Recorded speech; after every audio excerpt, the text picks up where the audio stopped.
All right, everyone, we're back. It's our 11 a.m. session.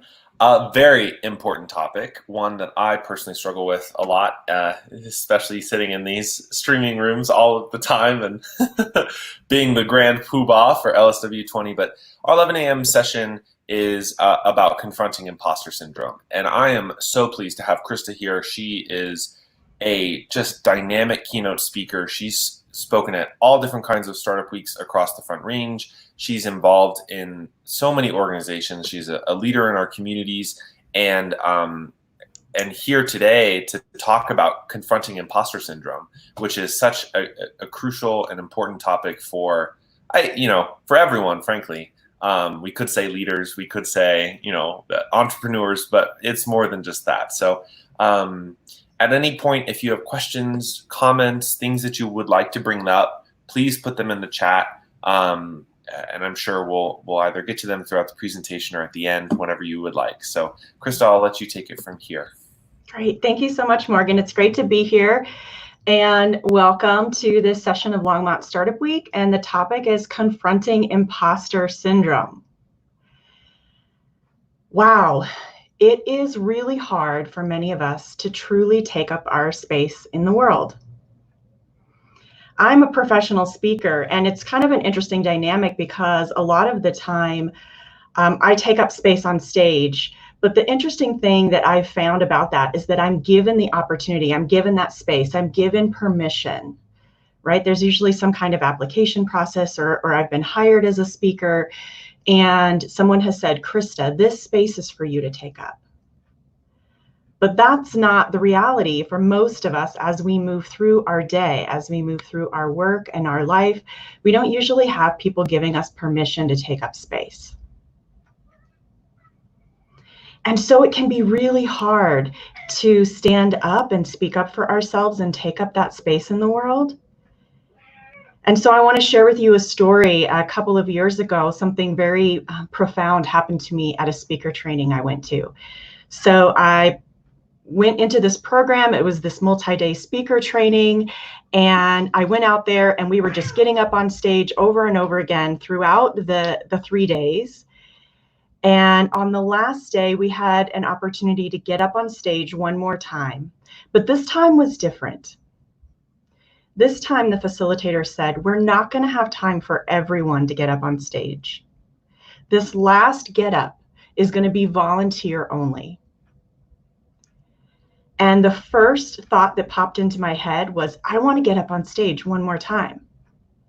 And the thought that followed almost immediately was this voice in my head. And it said, who do you think you are?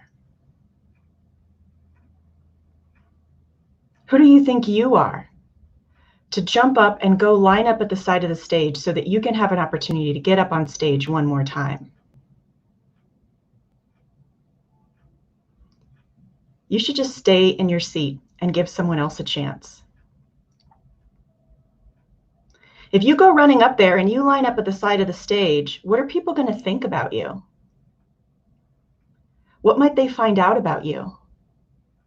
That maybe you're really not that great after all? That you don't actually belong here? So I stayed in my seat.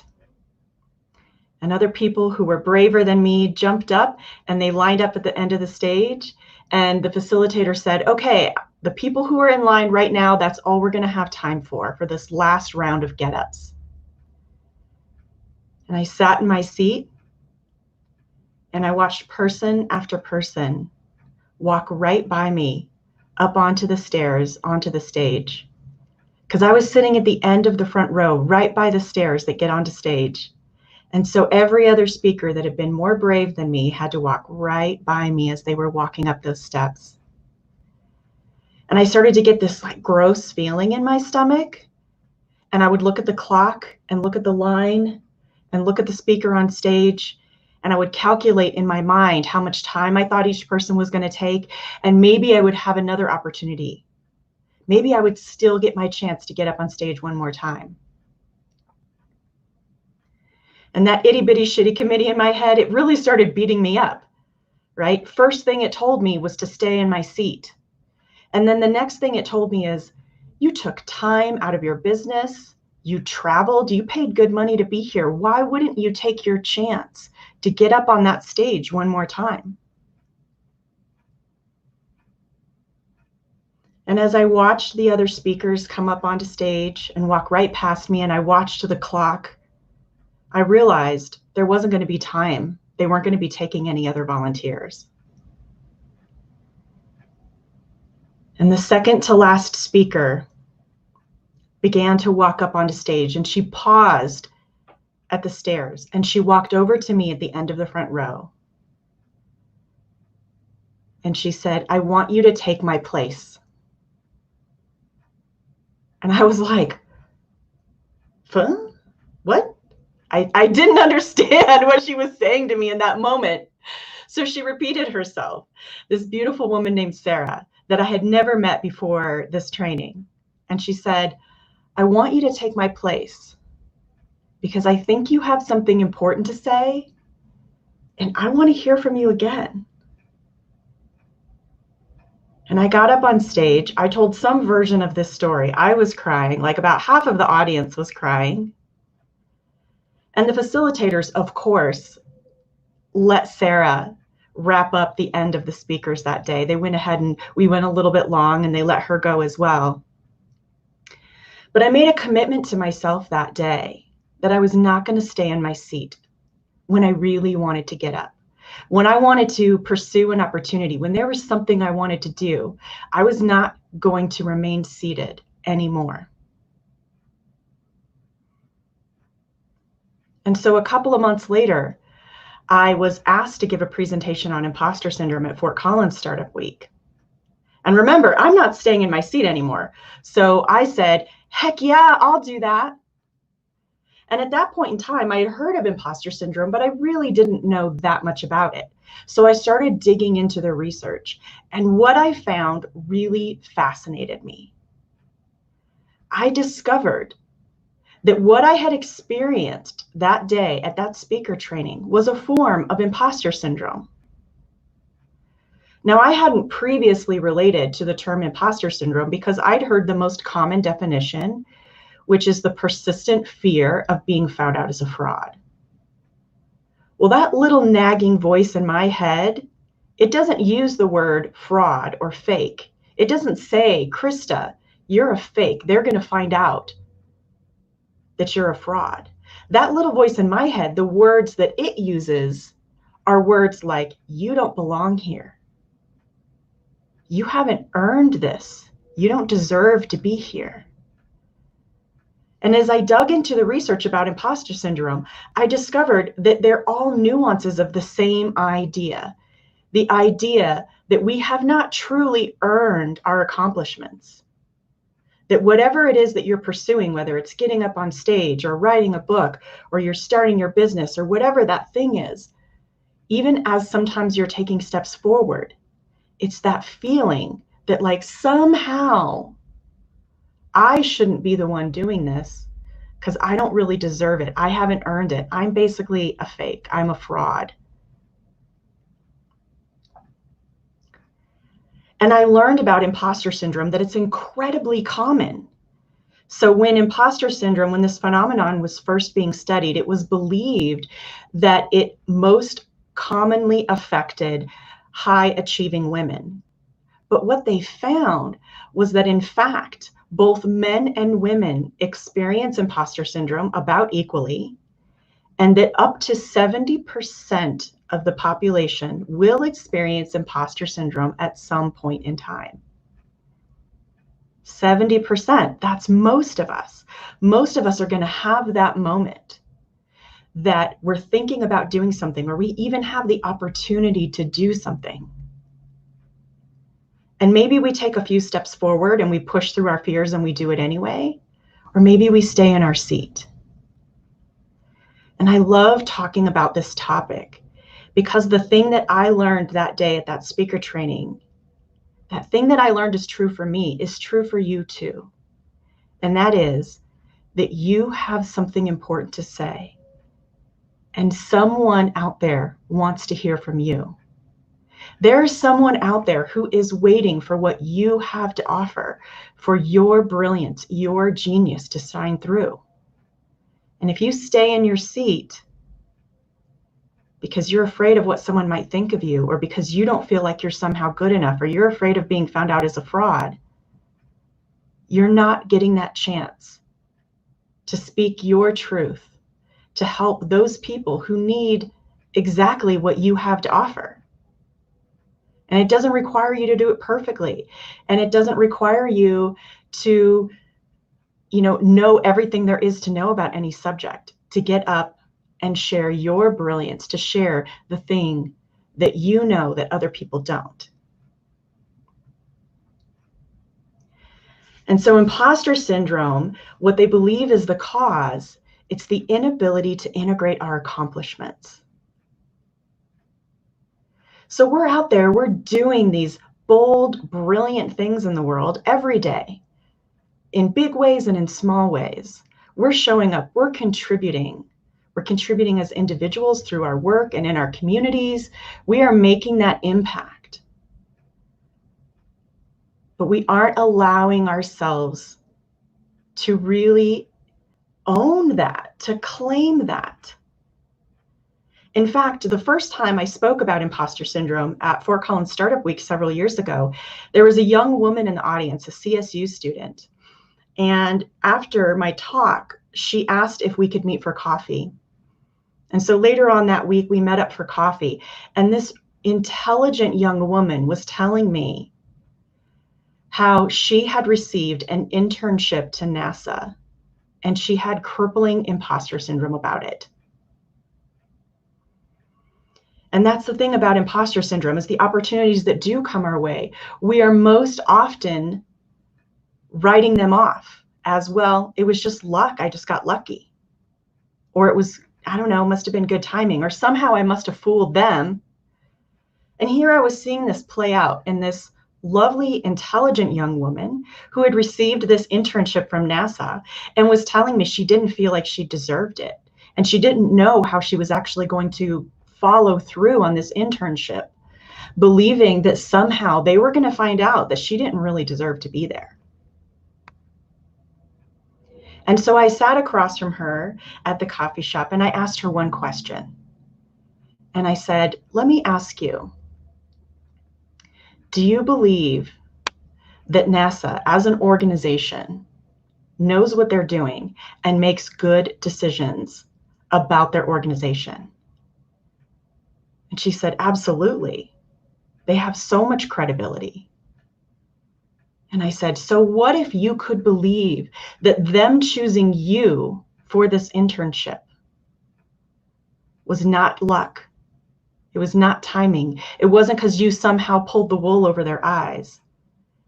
It's because they see who you truly are, and they believe that you are the right person for this role.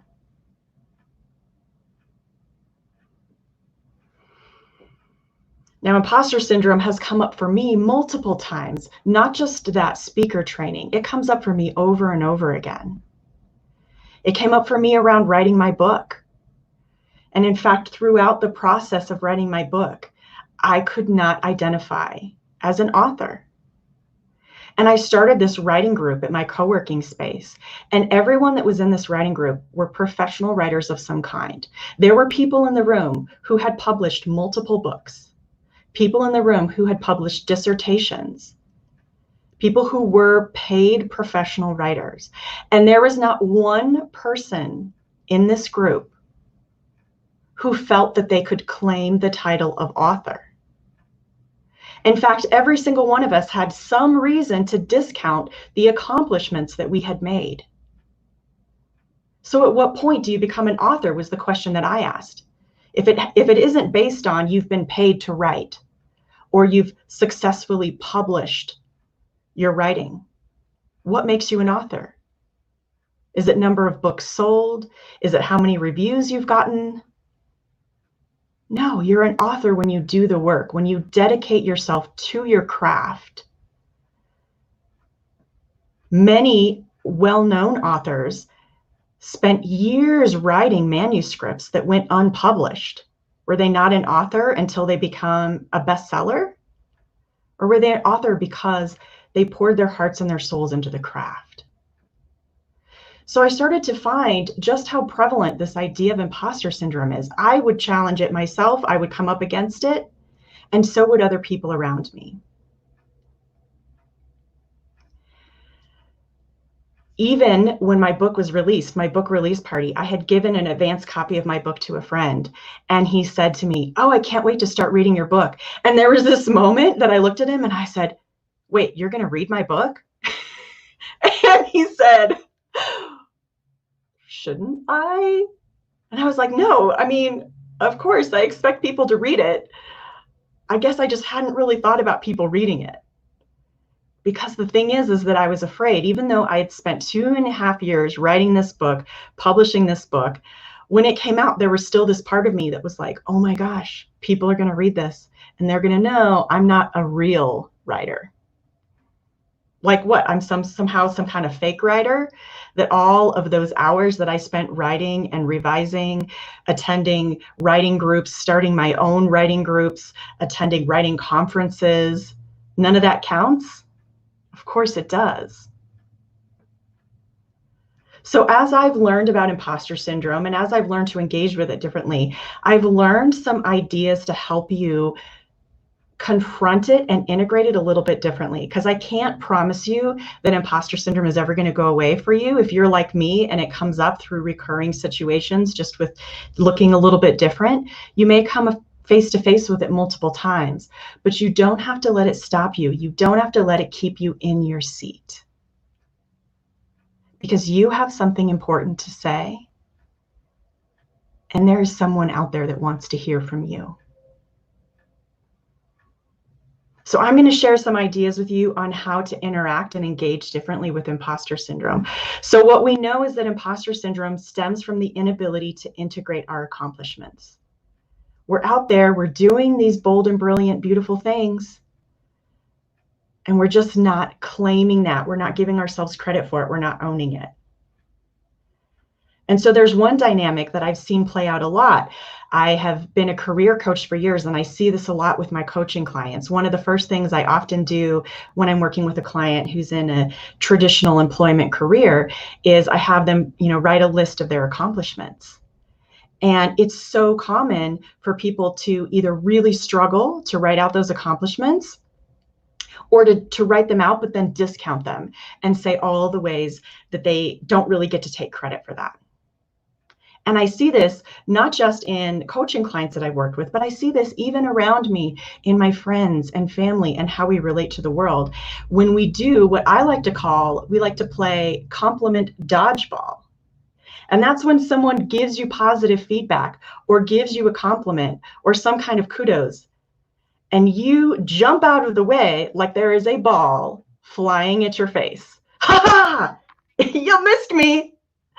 Good thing none of that praise got on me. Whew, that's a relief, because, if any of that stuck, I might become arrogant, right?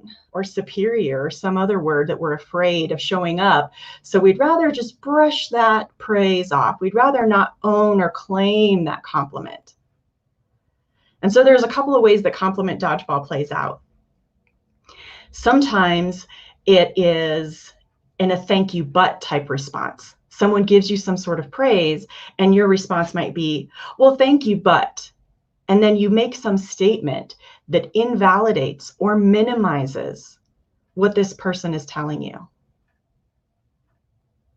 And here's the crazy thing about this is that most of us, in my experience, if someone tells you something negative, if they criticize you, most of us are all too eager to take that criticism on. We're like, I'm going to take that on. I'm going to let me put this in my invisible backpack. It's going in my invisible backpack. I'm like, okay, oh man, this invisible backpack is getting real heavy, let me tell you.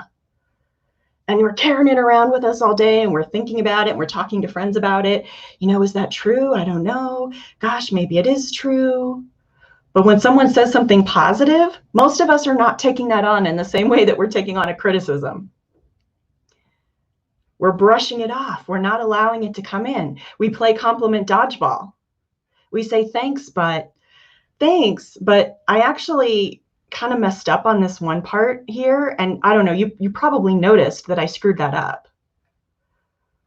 Or the thanks, but I can't really take all the credit. I mean, it was really so-and-so, passing the credit on to someone else. Or even giving the credit to your education or some other thing that you've done. So you're not really owning it yourself. It might be something like, oh yeah, good thing that master's degree finally paid off, right? You might say it in an offhand, sort of half-joking way. But the truth is, that comment doesn't give credit to you for having done the work, for having learned all of the things that you needed to learn to get to where you are today. It brushes it off so that you don't have to take ownership of that praise, of that feedback, of that accomplishment, whatever that is. So my first tool for you today to confront imposter syndrome is to practice receiving praise, receiving compliments, and really letting it in. Now, I love to present in person with people, and when I do present in person, we do a little exercise where we break into groups and we compliment each other.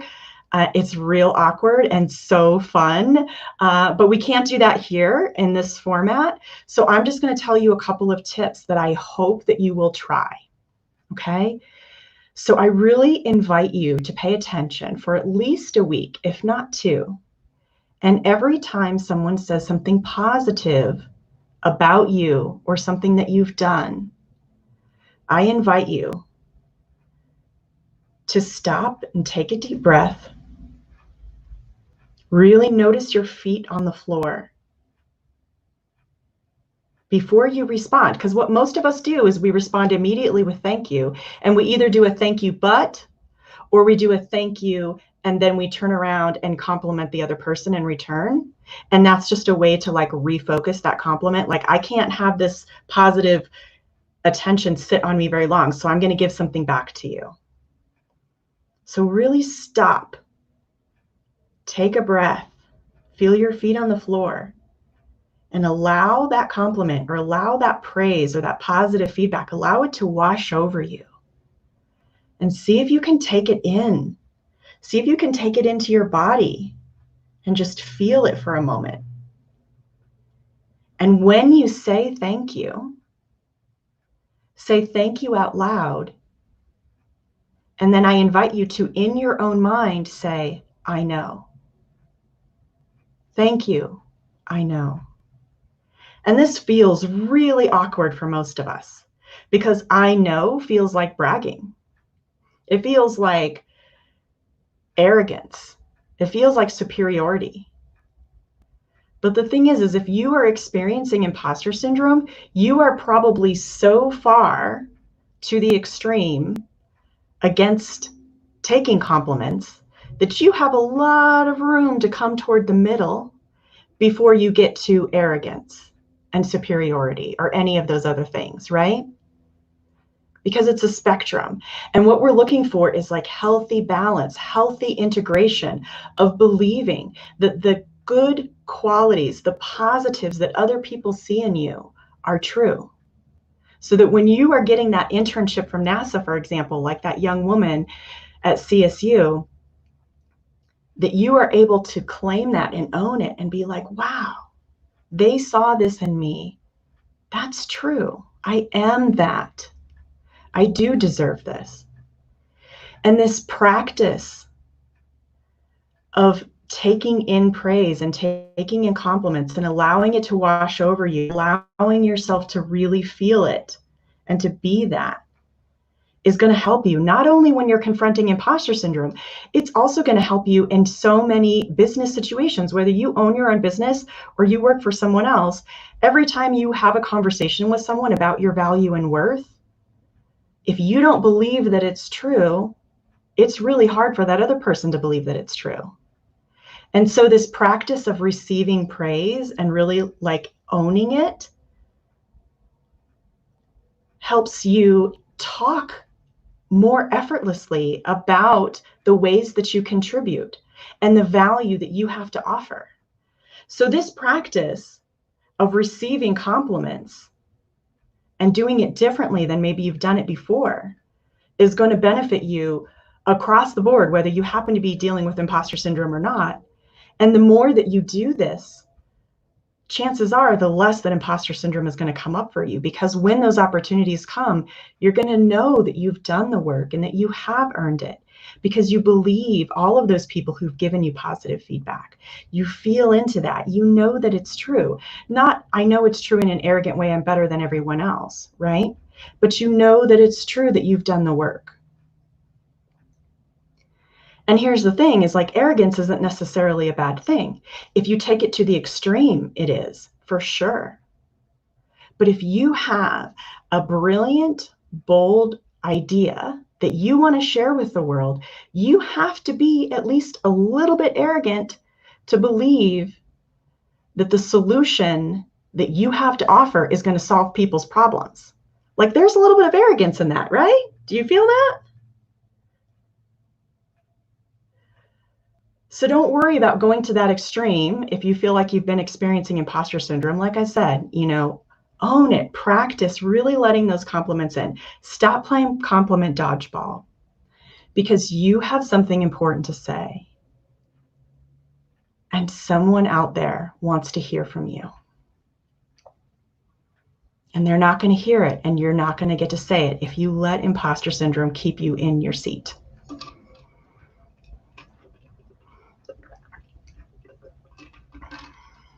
So that's the first and most important, in my opinion, way that you can confront imposter syndrome, is to stop playing compliment dodgeball and to practice really integrating praise and positive feedback and allowing yourself to feel it and allowing yourself to own it and allowing yourself to believe it. Another thing, because imposter syndrome comes from the inability to integrate our accomplishments, is to start keeping track of your accomplishments. Now, I am the founder and CEO of a women's leadership group for introverts in Northern Colorado. It's called She Goes High. And at every She Goes High meeting, we're mostly introverts. We have a few extroverts who we love that show up, but we don't do elevator pitches at She Goes High. And instead, what we do for our introductions is we say something from the last week that we are proud of. Something that you've done or some way that you've shown up, that you are proud of yourself within the last week. And this is important because that practice of, on a weekly basis, recognizing and acknowledging how you're contributing, the impact that you are making, is a powerful exercise in giving yourselves credit. And how this question came about was the first time I asked a question at She Goes High. I asked, tell us something that you're proud of. And almost every example in the room, there was about 25 women in the room, and almost every example was something that they had done like 5 years ago, 10 years ago. And I kept thinking to myself, this is crazy. I'm looking at all of these powerful, brilliant women, and I know that the last accomplishment that they made wasn't 5 years ago or 10 years ago, that there is something more recent. And so we started asking this question. And so what I invite for you to do is to keep a journal of your weekly accomplishments. If you like journaling, write it down in your journal and keep track of what that is. Or if you have an accountability partner, or you have a coach, or you have a mentor, share it with another person. So one thing you can do is keep a journal for yourself. And another thing you can do is you can share those weekly accomplishments, or sometimes when I report to my accountability partner, I call them my weekly wins. And the act of sharing them with another person is also really powerful, because it's another version of claiming it. The first step, writing it down for yourself, is super important. And then speaking it out loud and sharing it with another person takes that accomplishment to a whole new level.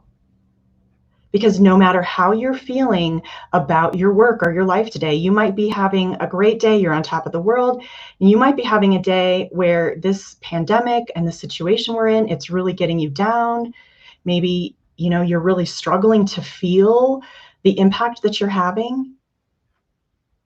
and speaking up and saying, these are the ways that I'm contributing, and I'm proud of myself for that on a weekly basis is such a powerful exercise.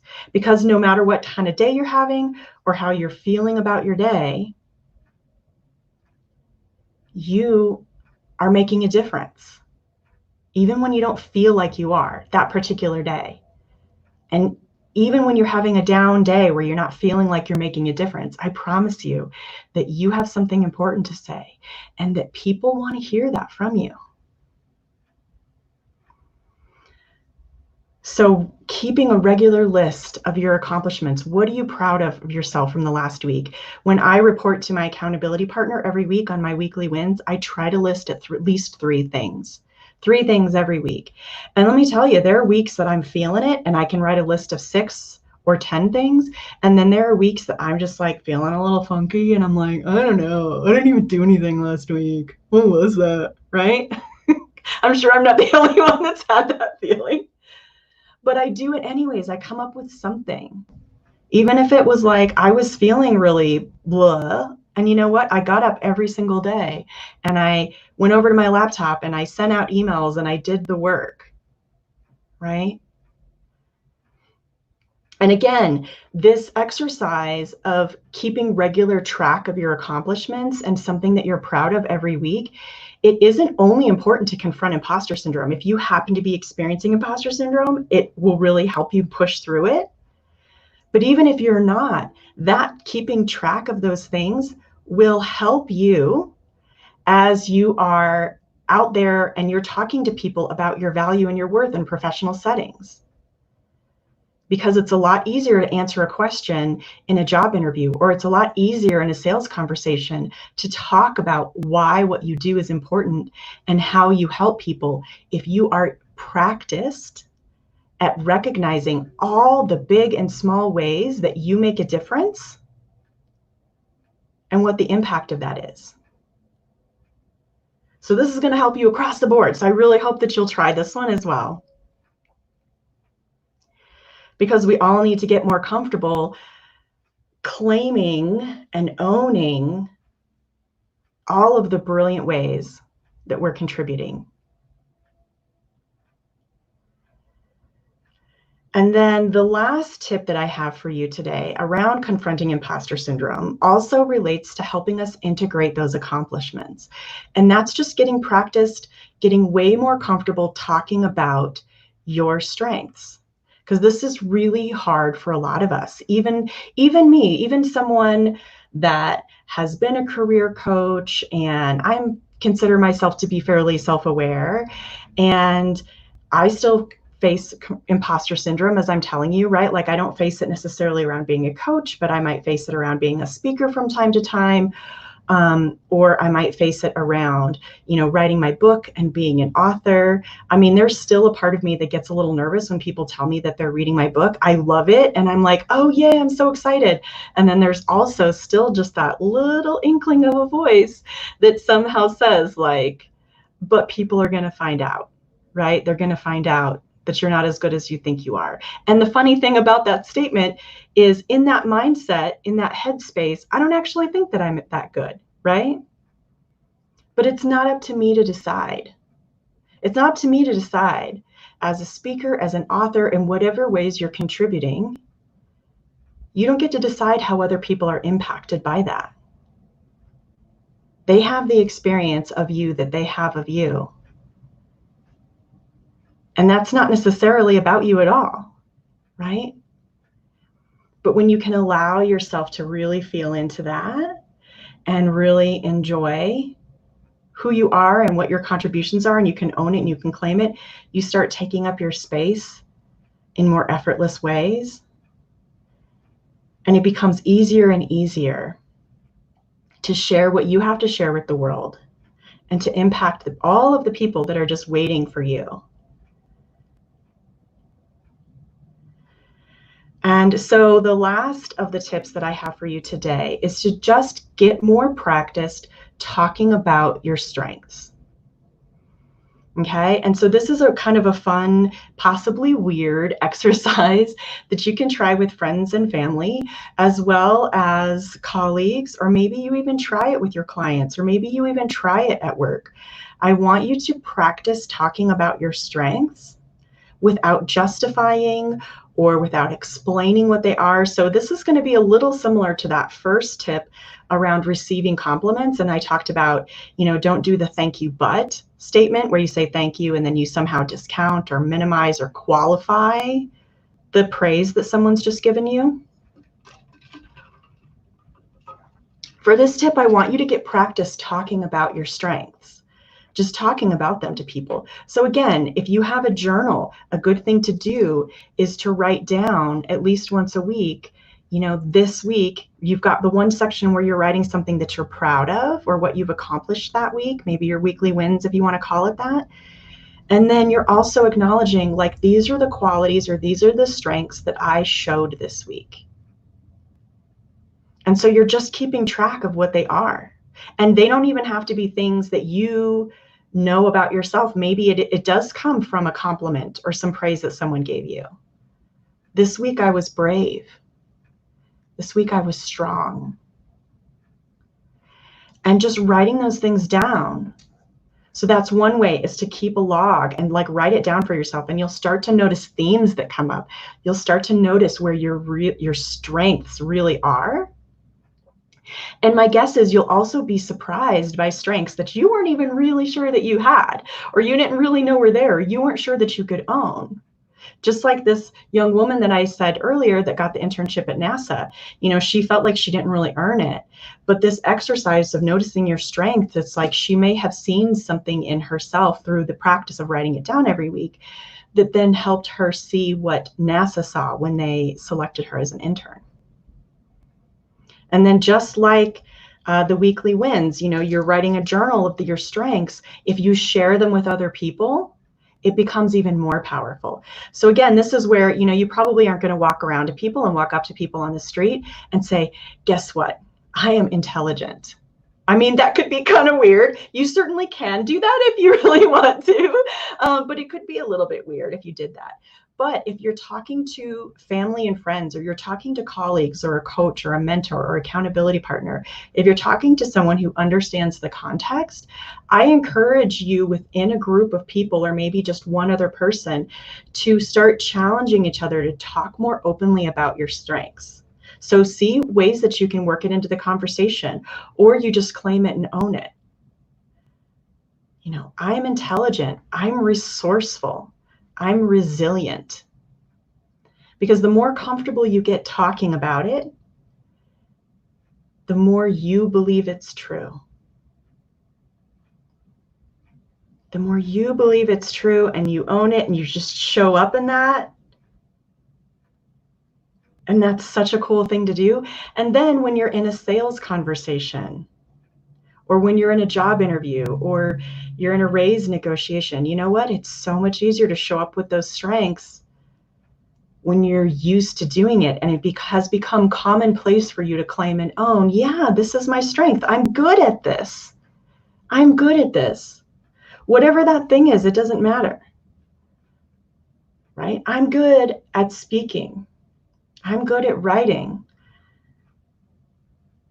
And owning that and saying it out loud and having other people hear that, it helps me integrate that strength. It helps me believe that that's true. Even in moments when I feel self-doubt, it doesn't dispel the self-doubt. It just comes alongside the self-doubt so that that self-doubt isn't crippling. Because self-doubt isn't necessarily a bad thing, right? It keeps us humble. It's a piece that keeps us from going to that extreme, arrogance, that extreme superiority. Self-doubt can be your friend. But just like arrogance can be bad all the way on this extreme, self-doubt can be bad all the way on this extreme. So you want to try to bring more things in to the middle and find balance. So your self-doubt is healthy when it's in balance. And your arrogance is healthy when it's in balance. So all three of these ways are different ways for you to start integrating your accomplishments. So maybe you aren't experiencing imposter syndrome as frequently, or if you are, you have tools to work through it and not let it keep you in your seat, not let it keep you from sharing your message with the world, from sharing your gifts with the world, from doing that important and powerful work that you have to do. So I would like to open things up and check in and see if we have any questions or any thoughts that you have. Please feel free to pop them in the chat. Or Morgan, do you have any? Well, amazing. Thank you so much. That was a beautiful talk. I believe many of us are experiencing the same thing as Fawn. One thing that actually I did have a question, which is somewhat related to some of the topics that you had touched on, but maybe more explicitly, is about failure. And sometimes how people can, including myself, tie in expectations of performance that, you know, creates imposter syndrome, et cetera, to a fear of failure, or to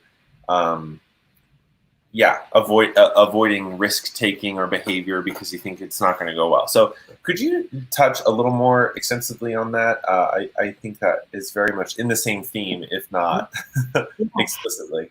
And you know, it's interesting to me because when I think about imposter syndrome and how it shows up for me, and all the times that I've talked about this, it is one of the topics I wrote about in my book, and all the different ways that I've engaged with it. What's interesting to me is that, and this is, you know, just totally experiential, not based on any kind of study, but is that I find a lot of people who experience imposter syndrome have a greater fear of success than they do fear of failure. I think if you experience imposter syndrome regularly, it's like you're not really afraid to fail. It's almost like you assume you're going to fail. And it's more that fear of success. And because it's, again, that being unable to accept compliments and praise, not giving ourselves credit. Oftentimes we show up in that behavior because we're afraid of being seen as arrogant or superior or entitled or whatever the word is, right? And so, you know, I think a lot of us, we might be afraid to fail, but that is not what stops us. What stops us is that fear that, like, I might do this and be amazingly successful, and then who am I? What does that say about me? Who might I become if I'm that person that achieves this huge goal? What expectations will people have of me? Will they expect me to be something different? Will there be more pressure put on me if I do that? So that's my experience. Does that relate for you, Morgan? Darn, that's good. Yeah, that's definitely. I love this stuff like that. Easy. Success is hard. That's great. F is asking, how does a remote working scenario contribute to this? Do people tend to feel more confident in their own space versus at the office, or maybe more broadly, like the social dynamics of being in person versus remote? Yeah, that's a great question. And, you know, I think it just shows up differently in a remote situation versus in person. Because when you're in person, I feel like there are a lot more social dynamics at play. You know, you are in a meeting with a bunch of other people, and maybe you're afraid to speak up in that meeting in a way that social dynamic wouldn't exist the same when you're working remotely and you're dialing in on Zoom calls and stuff like that. But then I think the reverse, or where imposter syndrome shows up more when you're working remotely, is that feeling of like not getting feedback. You can't really read the room. You're doing your work and you're contributing, but you're not really sure what people are thinking. You're not there to read body language, to you know, pick up on any of those other dynamics. So imposter syndrome can come in from the lack of feedback. And I don't just mean verbal feedback, right? I mean, body language and all of those other social cues are also feedback. So I think it happens in both scenarios. It just looks and feels a little different either way. So I don't really think one is better or worse for imposter syndrome. I think you can experience it in both.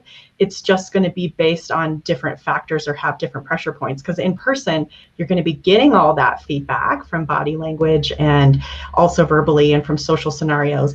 But there's a different type of pressure on it because there might be more competition, or you might have clicks or other things that then also feed into the feeling of imposter syndrome.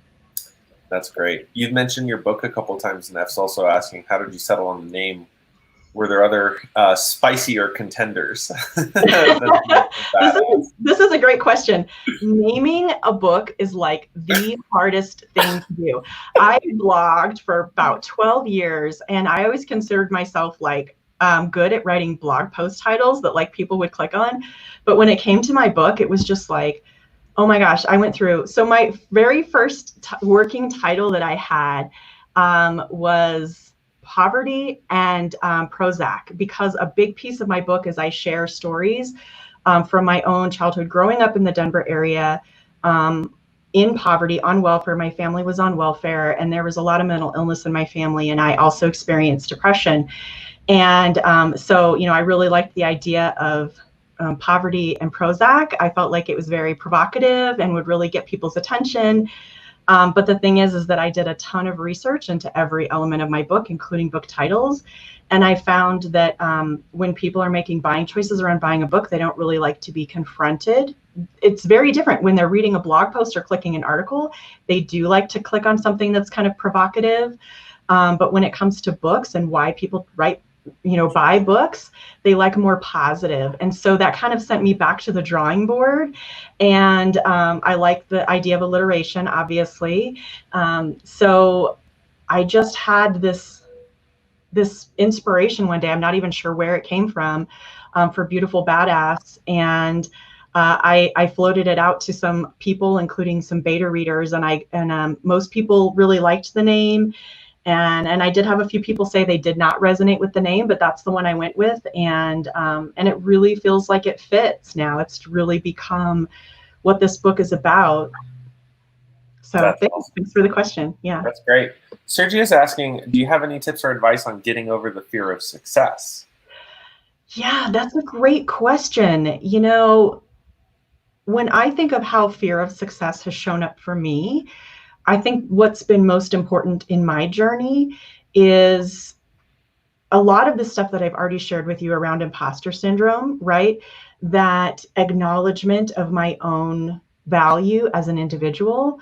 But it's really the fear of success. It's gone a little bit deeper for me because, considering the fact that I did grow up in a poverty situation, where my family was on welfare and all of these things, part of the reason I personally have a fear of success is because I have this identity that I have bootstrapped and built my life around, and I've worked really hard for everything that I've accomplished. And the fear of success for me challenges that identity that I built up. And that's why it comes up for me. But your reason might be something else.